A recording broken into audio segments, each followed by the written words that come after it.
from Guud today with us. We are in Kirkland, which is east of Seattle. And today we're going to talk about finding your passion for your startup and also how do you find your customers and attract them. Thanks for having me here, Joni. Thanks for being here. Sure. And why don't you tell us about what Guud is? Guud is the one place where you can find and discover and purchase products that people believe are better for them. So I think we can make better choices about what we buy, given the convenience of information, choices, and recommendations. So this really takes all the products that are out there and really, narrows it down into those products you can feel good about buying for yourself and your family. Okay, so it's more about it aggregates a specific set of products for you. Right. It's what we do is we aggregate information about products we now know. So we now know a lot more about what goes into our products, where they're manufactured, are they good for you or are they not, and really reorganizing commerce around what you personally value and what you need. Okay. Right. So for example, if I am interested in gluten-free products, or if I'm interested in Made in the USA, or if I'm interested in products that may support the charities that I care about, there's a lot of ways to measure and evaluate products. We're kind of bringing those personal values so you can find and buy things that based on good attributes, like what's good for you. Okay, that makes sense. Let me jump into the topic. The first thing is finding your passion. So do you have any experience in finding your passion and have seen it change things in your life or in your startup? Right. Well, I've been doing marketing for my entire career. At this point, I could probably market anything. But when you're marketing, right, other people's vision and other people's products, that's great. But at the end of the day, I think we all want to find a purpose. Why are we here? What's going to be our legacy? What are we going to leave to the world? Mm-hmm. And so I've been thinking about that for a number of years, and it just hadn't come to me, right? And so one day I was sitting around with a bunch of my mom friends, and we were talking about products.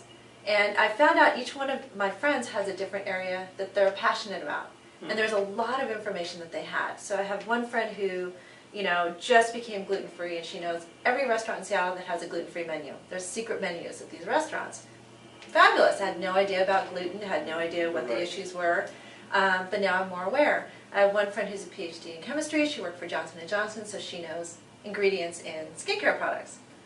Wow. So, I went to Whole Foods, bought a ton of sunscreens, put them on the table and said which ones are good. So she could sift through the ingredients in a way that I could not. Oh, wow. Right. So as a busy mom, as a working person, we all want to make good decisions about what we buy, but we're all probably not going to go do the research it takes to really understand that. And the information is there. It's just not available in any way that we can understand as mainstream consumers. So I was thinking, wow, okay, I have a background in information, data, and commerce.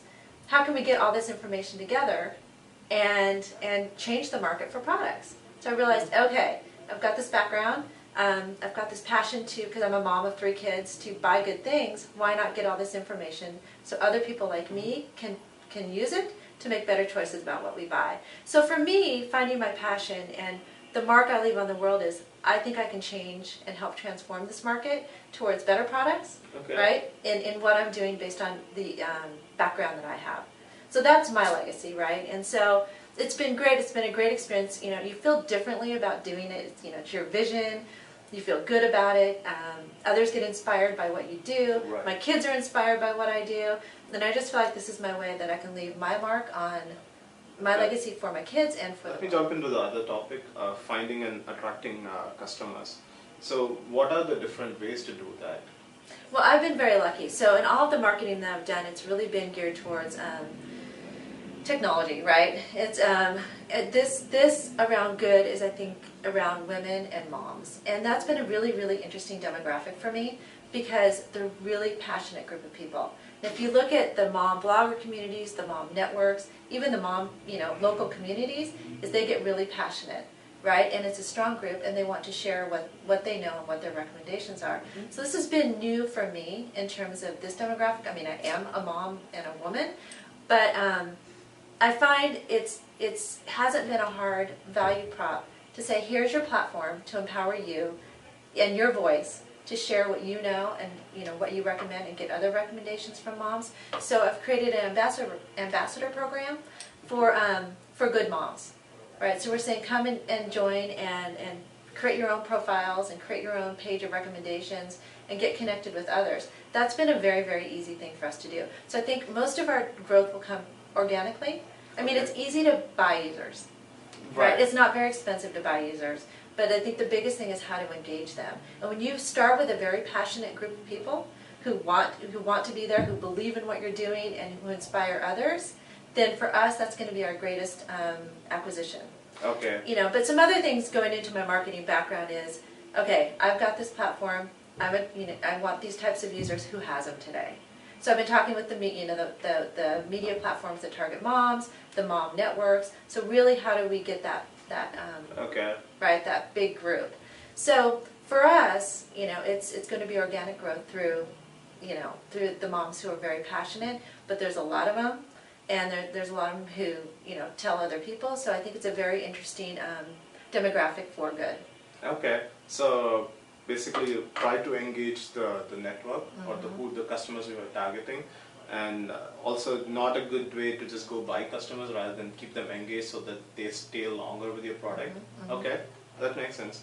Right, so some of the ways we measure it is how, you know, I'd rather have 1,000 super engaged people who add a lot of posts, who make a lot of recommendations, who add data to our database, than, you know, 1 million people who don't engage with the site every day. So what's going to be important about this is how many people we can get to talk to each other who may not know each other, who get connected through their shared, you know, tastes, versus just a lot of people we can say we have. The good news is that the small testing we've done with some of the marketing programs that we've had been very successful.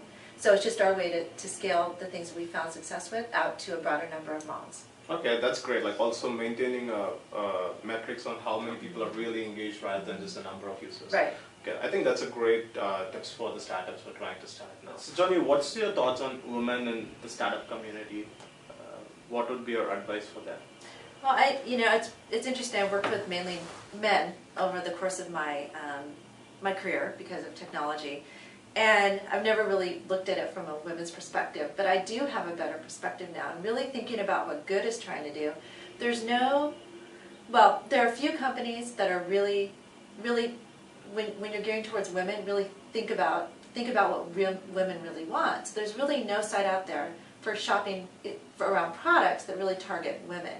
So I think bringing that perspective as a woman targeting women makes me, you know, able to approach things a little bit differently, right? And think about things a little bit differently and relate to my customer in a very different way. So I realize I'm a woman, you know, targeting women, but I think, you know, in terms of how I think is how they think, which is really, you know, you saw a shift in what women really think about with Pinterest.